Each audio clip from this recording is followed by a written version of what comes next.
I want to share my experience with mushrooms. I had what you would call a bad trip. I did this about a month ago, and I just wanted to go through the experience with you because, frankly, it helps me continue to process the experience. And then at the end, I'm going to tell you if I'm ever going to do this again. So please share your own thoughts and your own experiences in the comments. I'd love to hear it and have a conversation about that. I don't want to encourage you or discourage you from doing this yourself. Obviously, your decision is yours alone. But when and if you're ready, if you decide to move forward, I am including a link to a trusted source. Now, I had the interest or the desire to start to use mushrooms maybe 6 or 7 years ago, but I've been putting it off, mostly because I was petrified I was afraid of what was going to happen, and also I was concerned over the quality of the mushroom itself. So first, let me give you the stats of my journey. I used 1 gram. Now, in the link below, I used what's called the Awakening blend, but you'll see they have several other blends as well. I got 250 milligram pills. I took 4 of those pills, so 1 gram. I took the pills at 1 p.m. and I started to feel the first effects around 1:20. And the experience was completely finished, like calmed down at about 4:30. So it was about 3 hours altogether. A higher dosage, I'm guessing, probably would have lasted longer. My wife was with me in the house, but she was watching TV in a different room. And several times she came check on me and asked if I was okay. And it was really helpful when she brought me water because I was definitely dehydrated from the experience. Now, I had no idea what was going to happen, so neither of us were prepared for this bad trip, and she was rightfully very worried about me throughout the day. Before I even start telling you about the experience, let me tell you what I had been expecting. I thought this was going to be a psychedelic experience, like I was going to be high or illuminated, like I was going to be talking to the trees, having a conversation with the birds. I thought it was going to be fun, like really cool. So I had the idea even that I had planned out a recipe that I was going to cook, and I had the ingredients laid out in the kitchen. I just thought it was going to be fun and enjoyable. But that's not at all what happened, at least in my experience. Like I said, I had what most people would call a bad trip. So let me share my experience with you. So we're about 20 minutes after taking the pills. It's about 1:20. I started to feel like all the outer muscles of my body, my arms, my shoulder, my back, all of the outer muscles were glowing with light. And I'm saying like, wow, this is really, really cool. This is kind of what I was expecting. So I actually went in to talk to my wife and I told her about the light that's coming off of my body. I was able to walk around the house freely. I was able to sit in different locations, all while this was experiencing. So at some point I went upstairs and I'm sitting in my bedroom. We have a little chair there. And I'm just thinking to myself, I'm thinking to myself. Words and ideas started to go through my head a mile a minute, faster than I could process them. You know, you normally think fast. This was much, much faster. And all of a sudden, the urge came through me like a powerful thought that was not going to be denied. It said, stop with the words. Stop the words. Too many words. No more words. It just kept saying that over and over again. And I just couldn't stop thinking. The thoughts were just flying through my head. And from within, the words came very, very clear that all of these words are meaningless. And it just kept saying, stop thinking, stop thinking. Then I started to think, where are those thoughts coming from? But the thoughts didn't stop. I just couldn't stop myself from thinking. And so I started to trace within myself, like, where are these thoughts coming from? I was trying to find the root of it all, and I saw within me a deep void, the source, the root of all these thoughts, and it felt like it went deep, deep into my being, and it was coming from this giant emptiness. And I started to feel cold, so I traded my shorts for sweatpants, and I also put on a sweatshirt with a hood, right? And I just was feeling so empty. But I couldn't stop talking. I couldn't stop thinking. So finally, I felt like I just had to escape. So I jumped into bed. I actually went under the covers. I pulled the covers over my head just because I couldn't stop thinking, and I was descending into this deep void of emptiness. And I remember I felt so empty that I was following these thoughts down in the void, and I kept asking myself, where does it all end? Where does it all end? It was just an emptiness inside me, not a good feeling, and I just couldn't get to the end of it. And I felt so sad and empty. I just felt this endless sense of emptiness. And then I just started to cry. And what I was crying about was all of the pain and the trauma in my childhood. It all started to well up inside me.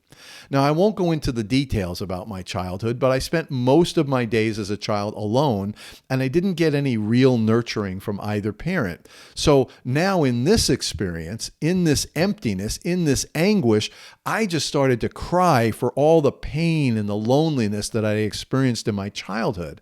Now, a lot of people that go through trauma in their childhood develop really bad coping skills. They withdraw from the world, or they constantly need attention, or they lash out and hurt people. But as I grew up, I had developed positive coping skills. I had the mindset like, I don't need anybody. I'm fine by myself. Well, what I had been doing was pushing all this family trauma. All of this personal trauma was pushed below the surface. But outside, I was coping pretty well. Like I said, I had positive coping skills, even though I was still masking this trauma. But now, all of this trauma came back. And I just started to cry.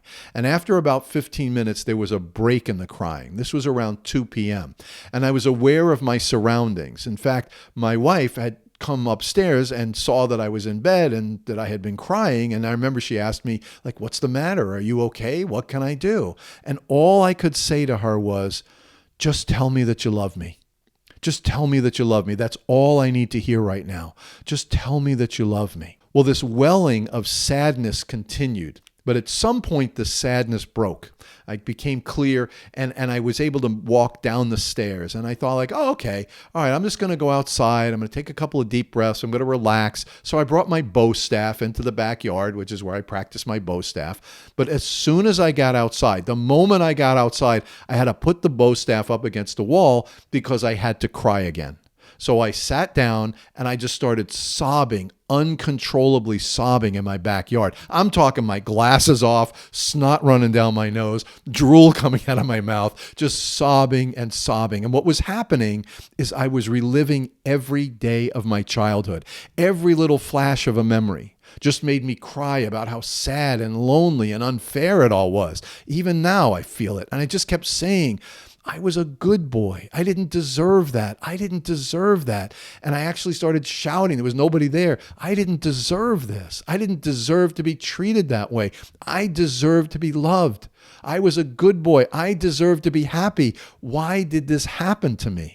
And I just cried. And every cry would bring up a new little mental image of another incident in my childhood or another day or another scene. And with every single scene, I just cried, remembering how lonely and sad I really had been. I remember at one point that I imagined or I saw this black cloud. And on this black cloud was one word. It said anguish.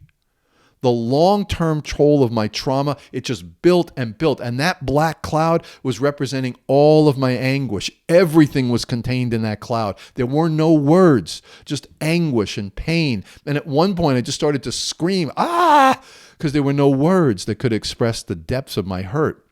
And I just saw this word anguish, and I was suffering all of the suffering that I had kept inside as a child, and it all rolled through me at a deeper and deeper level. I was just sobbing, and my wife came out and she said, oh my God, like what's happening? And I didn't have any words. All I could say was, just tell me that you love me. And I repeated that to her over and over again. Well, when there was a break in the crying, maybe an hour and a half later, I went inside and I sat on the couch. But immediately I had to lay down on the couch. Then I had to curl up in a ball in the fetal position, just crying and sobbing and slobbering.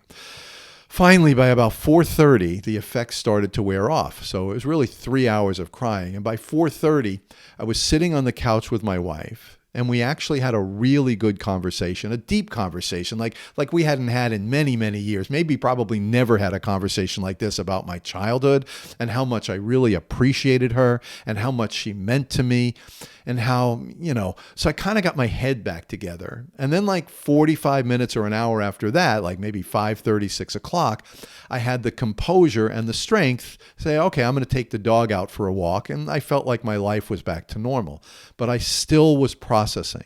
I still was feeling weak and a little bit trembly inside at the sobbing and the crying that had been going on for 3 hours. The memories were very, very fresh.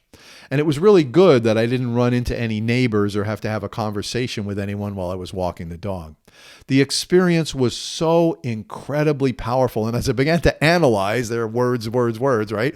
I came to the realization that we are 3 layers and they're all connected. There's the thinking layer, what you call the analytical part of our being, just the words, the thinking, the analyzing. But underneath that, there's the emotional layer. And beneath that is the energetic layer. And in the beginning, when this voice inside said, no words, stop the thinking, stop the words, where are they all coming from? That was the mushroom piercing through or bypassing this analytical layer. And it just pushed right past that completely. It wasn't going to take no for an answer. And there were no more words. After that, everything was just an experience. And as I process this experience now, over the last couple of weeks, the only thing I can compare it to would be like if you were vomiting. Like, when you're on your knees in front of the toilet bowl, you're on your knees and that first wave finally comes out, but it's not done. There's more and there's more and there's more that has to come out. And it just wasn't finished until it was finished. But in the end, all of that darkness, all of that stuff that I had completely forgotten about and been holding on to was all purged from my life. And I started to feel lighter and lighter as if it was all gone. And it is. It's all gone. It's all accounted for, all finished. Like it doesn't have a hold on me anymore. Well, that night I called my sister and we talked for way more than an hour about our memories of our childhood. So although it was a bad trip, it was a crying experience, although it was a lot of sadness and pain, it actually was a deep purge and it felt very healing at the end of it. And I feel much lighter about who I am now. I feel much lighter about my own life. See, those experiences happened to me, but they're not stuck in me anymore. They're all accounted for now. And I'm really, really happy that they're all out. Will I ever do it again? Yes. I'm planning on doing this every 3 months, and I'll be using that same source for the mushrooms, pure and powerful. So even though it was terrible, it was also healing. And I'm actually looking forward to whatever experience the mushrooms tell me that I need the next time.